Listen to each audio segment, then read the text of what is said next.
ALD Issue 7, Text 1. Op-ed, which means opinion, editorial. Op-ed. So when you see that, you're going to get somebody's opinion. Telling Americans to Vote, or Else, by William A. Galston. Jury duty is mandatory. Do you know what jury duty is? When you have to serve on a jury of 12 people for a criminal case. Those of us who are voting citizens get jury duty summons pretty much every year. So jury duty is mandatory, and if you don't respond to it, you could be arrested. So it is mandatory. Jury duty is mandatory. Why not voting? The idea seems vaguely un-American. Maybe so, but it's neither unusual nor undemocratic. And it would ease the intense partisan polarization that weakens our capacity for self-government and public trust in our governing institutions. Okay, I'm going to stop there for a second.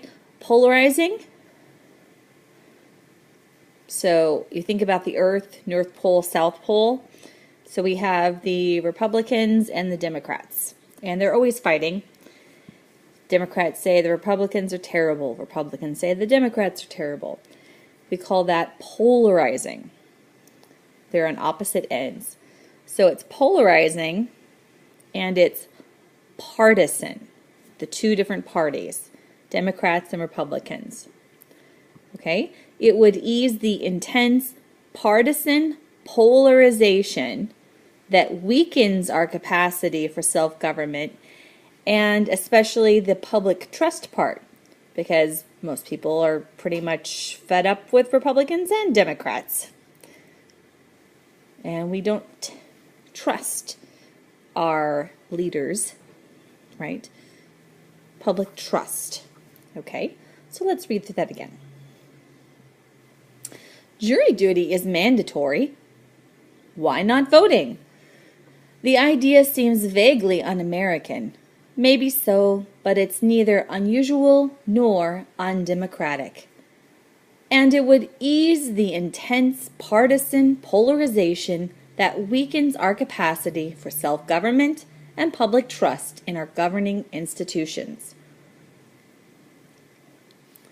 31 countries have some form of mandatory voting, according to the International Institute for Democracy and Electoral Assistance. The list, 31 countries, the list includes 9 members of the Organization for Economic Cooperation and Development and 2/3 of the Latin American nations. More than half back up the legal requirement with an enforcement mechanism, while the rest are content to rely on the moral force of the law. Okay, so enforcement mechanism, some sort of consequence or punishment if they do not vote, and moral force of the law is do the right thing. We're not going to punish you, but you should do the right thing. That's the moral force of the law. Despite the prevalence, how frequently we see it, prevalence, despite the prevalence of mandatory voting in so many democracies, it's easy to dismiss the practice as a form of statism. Statism such as, what are we talking about? We're talking about dictatorships. We're talking about Stalin, right? Lenin, Hitler, Mussolini. Okay, statism. Let's go back to the beginning of the sentence. Despite the prevalence of mandatory voting in so many democracies, it's easy to dismiss the practice as a form of statism that couldn't work in America's individualistic and libertarian political culture. Now, there's some big words here. Individual, you know what that means. Our culture is individualistic. We believe in the power and the rights of the individual. That you should be able to do what you want to do. And if you don't want to vote, oh well. Libertarian, you know the word liberty. Libertarian is on a political spectrum where the only laws that should be applied to people are just the basic bare laws. Like don't kill, right? Don't steal. But everything else should be up to the individual person. So individualistic libertarian. So let's read that sentence one more time. Big words. Despite the prevalence of mandatory voting in so many democracies, it's easy to dismiss the practice as a form of statism that couldn't work in America's individualistic and libertarian political culture. But consider Australia. Okay, actually we're going to pause there. And I would like for you to read this first bit with a partner, practicing a close read with a teacher and a student, leaving out key words.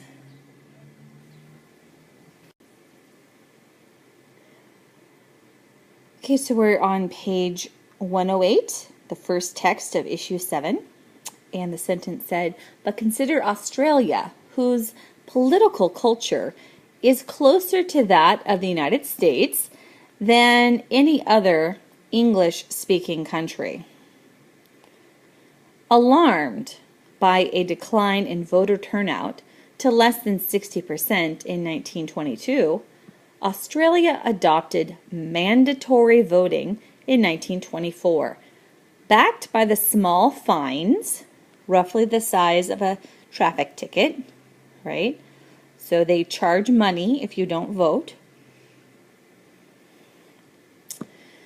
Backed by the small fines, roughly the size of a traffic ticket, for non-voting, rising with repeated acts of non-participation.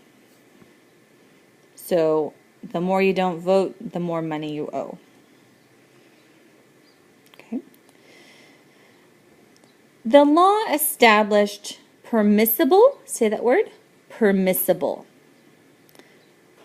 allowable. The law established permissible, like the word permission, permissible. The law established permissible reasons for not voting, like illness. So if you're sick, that's okay. Foreign travel. If you're not in the country, that's okay. And allows citizens who faced fines for not voting to defend themselves. So you can go to court and defend yourself.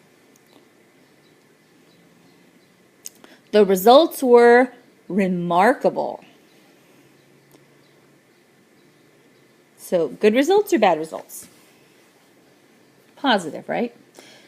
In the 1925 election, the first held under the new law, voter turnout soared.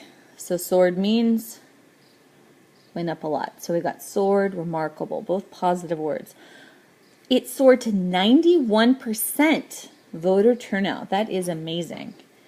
In recent elections, it has hovered, stayed about 95%. So in Australia, which is very similar to the United States in many ways, they have 95% voter turnout. And what's our voter turnout? According to data file, it's 56. Okay. The law also changed civic norms, like what's normal in the city, what's normal in the civilization.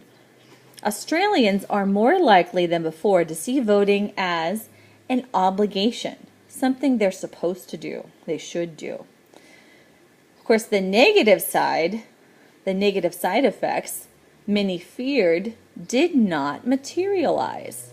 Read that sentence with me. The negative side effects many feared did not materialize. They didn't become real, materialize. For example, the percentage of ballots intentionally spoiled or completed randomly as acts of resistance remained on the order of 2 to 3%. In other words, people didn't intentionally spill juice on their ballots to rebel. Very few people did things like that. Proponents, and proponents means they're for it, right? Proponents offer 3 reasons in favor of mandatory voting. The first is straightforwardly civic. Straightforwardly civic. Civic means having to do with citizenship, right? A democracy can't be strong if its citizenship is weak. And right now, American citizenship is attenuated. Say that word? Attenuated. It's strong on rights, but it is weak on responsibilities. We all say, oh, we have the right to do this. Oh, but we don't want to do anything. We don't want responsibilities. Okay? So strong on rights, weak on responsibilities. That is the first reason mandatory voting is favored by the proponents. There is less and less that being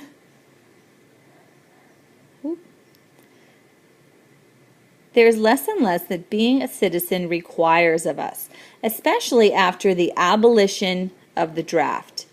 That's when 18-year-old men could have their names picked to fight in wars. So that's been abolished. We don't have a draft right now. Okay? So what do we need to do as citizens? There's almost nothing required of us.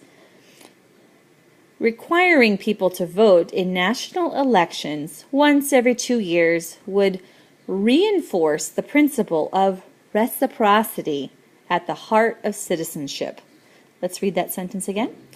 Requiring people to vote in national elections once every 2 years would reinforce the principle of reciprocity at the heart of citizenship. And what is reciprocity? Reciprocity is, I'll do this for you, and you'll do this for me. Reciprocity.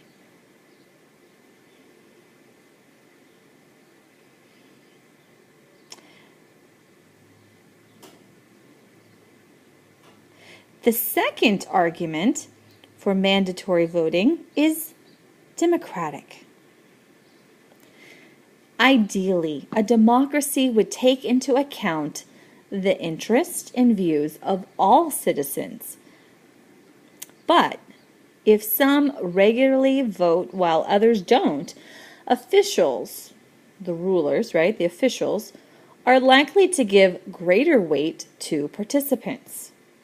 This might not matter much if non-participants were evenly distributed through the population, but political scientists have long known that they aren't evenly distributed.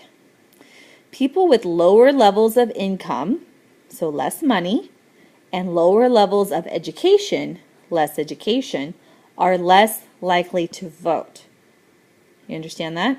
So people who are poorer and undereducated are less likely to vote.